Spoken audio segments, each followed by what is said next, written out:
بسم الله الرحمن الرحيم سبح اسم ربك الأعلى الذي خلق فسوى والذي قدر فهدى والذي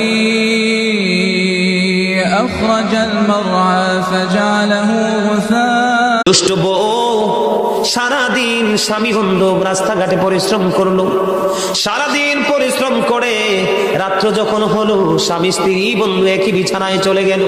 কোথায়? একই বিছানায় চলে গেল।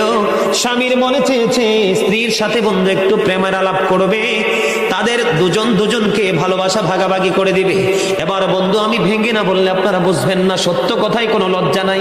আমার নবী যেভাবে বন্ধু শিক্ষা দিয়েছে, ট্রেনিং দিয়েছে, আমার নবী বলেছেন স্বামী আদর করে স্ত্রীকে কাঁচু কাপড়ের আঁচল ধরে টান দিল, স্ত্রীকে ভালোবাসবে, প্রায় সারাদিনের ক্লান্তি সে দূর করবে বন্ধু।